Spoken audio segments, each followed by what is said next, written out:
Voltamos com o Folha no Ar, primeira edição, oferecimento Laboratórios Plínio Bacelar e Clínica Proteus. Voltamos com Arnaldo Neto, Aloysio Abreu Barbosa e vamos continuar. Esse assunto sempre é muito interessante, né? Eu até citei quando teve aqui o Cristiano Miller sobre qual que é a maior verdade, a judicialização da política ou vice-versa, ou a politização do judiciário. Vamos lá. O juiz hoje ele entrou numa seara que ele não era acostumado, né? E também não é treinado para isso. Então eu acredito que no momento que se atribui ao juiz a possibilidade de decidir por princípios, aquela questão do advogado antigo que falava é lei, tem que aplicar, né? Hoje em dia, muito juiz pode ter a lei, mas você decide com base em princípios. Tá o exemplo do Supremo, quando revogou a lei de imprensa, porque limitava o direito à liberdade de expressão, e com base no princípio da liberdade geral previsto na Constituição, ele deixou de aplicar as limitações da lei de imprensa. Então, o judiciário tem uma difícil missão, que é chegar ao razoável, né? O que é o razoável para você, para mim ou para quem está no problema, né? Eu acho que a grande dificuldade é essa. Você falou Heitor, da lei de imprensa, mas a lei de imprensa ela tinha sido aprovada em 67, né? Quer dizer, é um ano ali antes do AI-5, né? Já o país rumando para uma ditadura mais forte. Agora, engraçado que eu já fui julgado pela lei de imprensa, então eu conheci ela relativamente bem. Uma coisa que eu gostava nela, a coisa do direito de resposta, né? Tinha alguns princípios ali, quer dizer, você não pode, por óbvio, em tamanho, se ceder ao que gerou o direito de resposta. Você não pode conter ofensa, porque senão fica num ping-pong infindável entre réplica, tréplica, enfim. E isso hoje, como você falou, foi extinto, né? Mas os princípios ainda continuam a valer, quer dizer, os princípios de proporcionalidade. A gente perdeu. A lei de imprensa era uma lei, por mais que tenha vindo da ditadura, ela disciplinava bem a questão da lei do direito de resposta. Sim, eu elogiei essa questão do direito. O Supremo, ele, com a não aplicação mais da lei de imprensa, com a revogação pela decisão lá do Supremo, a gente perdeu essa baliza. Mas continua, sim, os mesmos critérios, mas não tem base legal. Aí o juiz ele vai ter que definir essa questão, o bom senso. Agora, estamos falando aqui de imprensa e Supremo, que a gente teve aqui agora, é impossível não falar. Eu acho que qualquer programa jornalístico com operador de direito no Brasil se falou nas últimas 2 semanas sobre isso.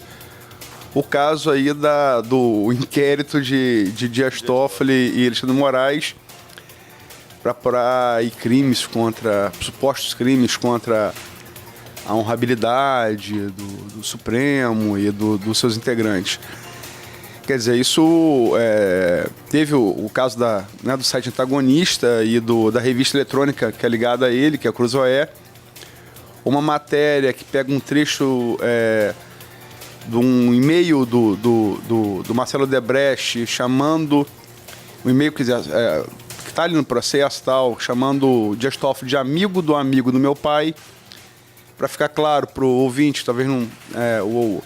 O amigo do amigo. Quer dizer, Dias Toffoli é um amigo do amigo que é Lula, do meu pai, que é Emílio Odebrecht, né? E Lula e Emílio têm uma relação aí que remonta a Camaçari nos anos 70, né? Enfim, segundo o que meu Emílio denunciou. Mas, enfim, teve esse caso aí e a matéria de Moraes simplesmente mandou retirar as matérias do ar, né? O que é. Um advogado aqui é você. Mas me parece como leigo um desrespeito flagrante à liberdade de expressão consagrada aí, né, nos artigos 5º e 220 da Constituição Brasileira. Quer dizer. E a coisa, Marco Aurélio se manifestou, Carmen Lúcia, até que quando o decano se manifestou, Celso de Mello, eles na mesma hora voltaram atrás. Como é que você vê, como magistrado e como cidadão, esse caso todo aí?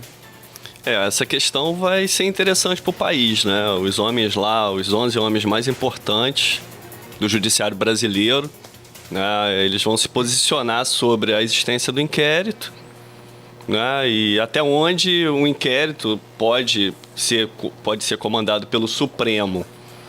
É base legal para o ministro Toffoli fazer o inquérito, ele citou lá o regimento interno do Supremo, então vai ser um posicionamento interessante sobre o que vai acontecer, né, para o Brasil até.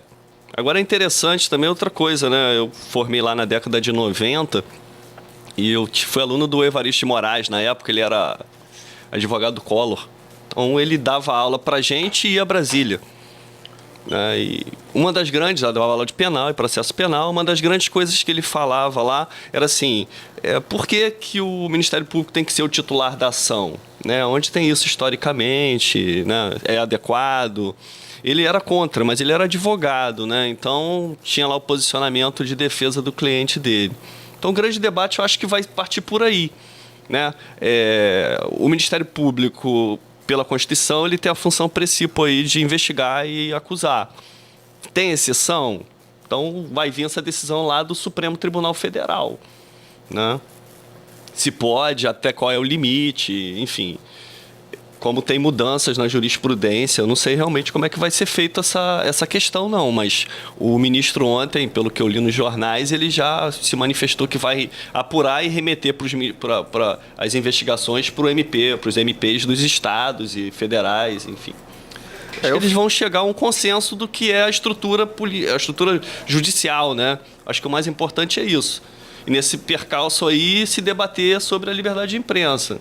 Então, a situação lá é acho que de indefinição, né? Já tem dois, como você citou, que se manifestaram contra, são dois a favor. Então, são três, né? Marco Aurélio, Carmen Lúcia e Celso de Mello. Tá.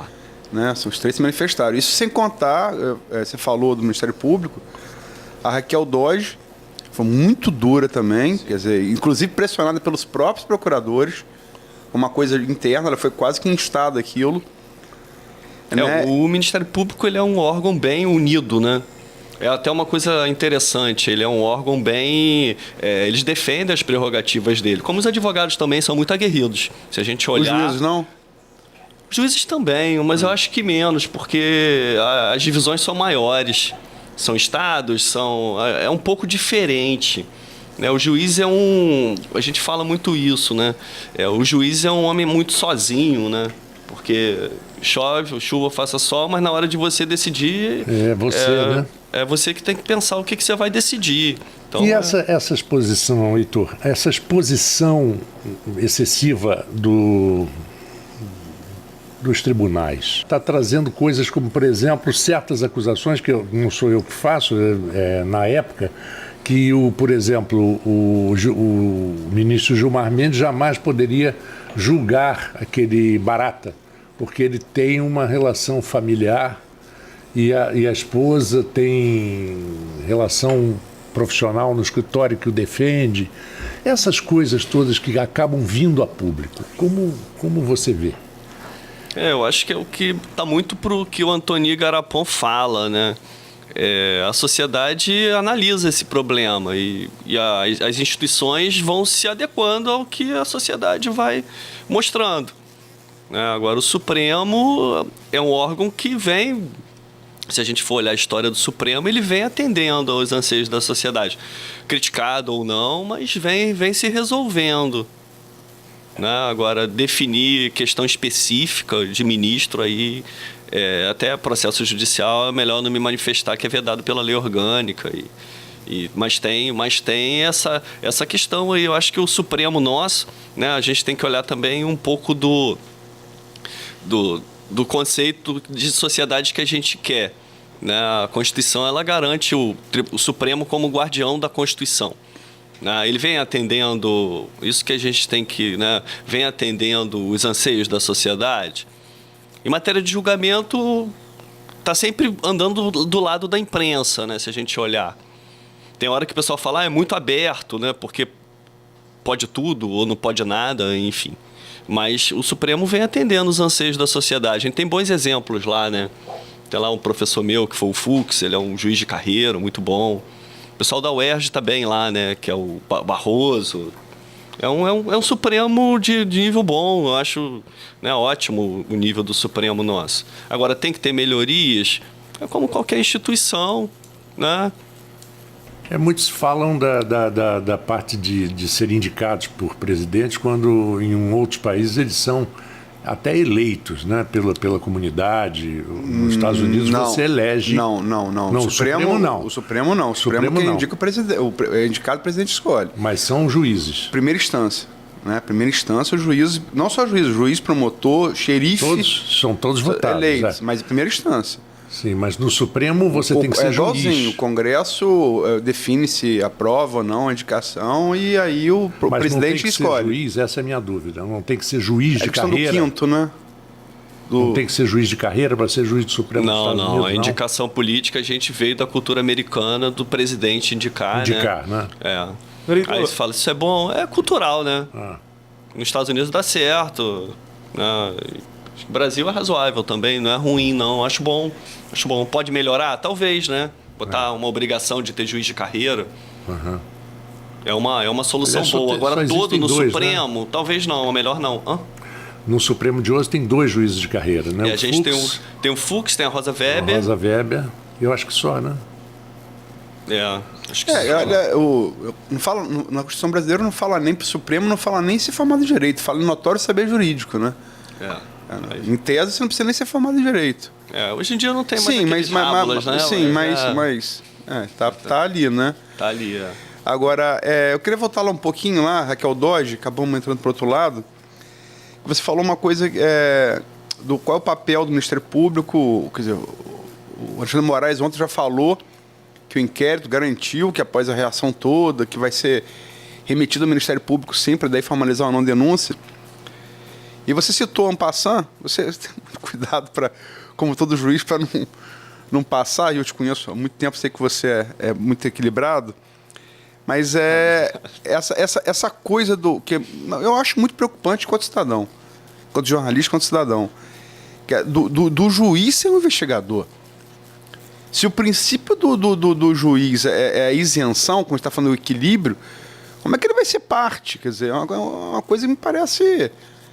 Quer dizer, e a Raquel Dodge fala, isso remonta à ditadura militar, quer dizer, é exceção, não pode ser regra, quer dizer, como é que você vai... O juiz vai ser parte, o juiz vai investigar, vai acusar, quer dizer, o judiciário...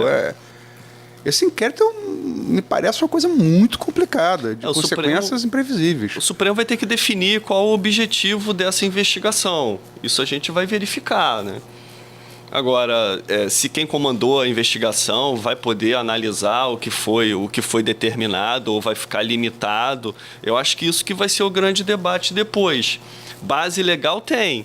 Então, realmente, o Supremo ele está agindo lá dentro do regimento interno dele, né, e fez a investigação, entende que tem cabimento. A gente tem que ver o que vai acontecer depois, qual vai ser o posicionamento, se o Supremo vai definir se em determinados casos ele vai poder investigar ou não. Acho que o grande debate ainda está por vir, né? Até que ponto o ministro ele atua dentro de uma verificação dessa, né? E o Ministério Público tem assento no Supremo Tribunal Federal. Ele tem como levar essa questão a plenário. Então, plenário, os 11 homens lá, que a gente fala, os mais importantes da justiça brasileira, eles vão se posicionar e a gente vai ter uma solução nisso aí. Acho que o mais importante é isso. Definir como é que vai ser, porque se fez a primeira vez. Pode ser salutar ou não, isso aí tá aí a imprensa, o que a gente fala, né? A sociedade vai analisar, é cabível, não é, para se definir depois o que pode ser feito. Você acha realmente que essa caixa de Pandora aberta, ela pode ser salutar de alguma maneira? Eu não sei o que vai aparecer lá, eu não sei as razões. É difícil, né, até vedado por lei, verificar, definir pela lei orgânica o que pode falar. Eu não conheço o processo, não tenho como me manifestar sobre isso. Realmente é uma como é que fala? É uma causa difícil, né? Tem essa discussão... Um jurista que fala, né, o do work, vai falar, tem causas que são fáceis, tem causas que são difíceis. Essa realmente é uma causa difícil até para o país, né?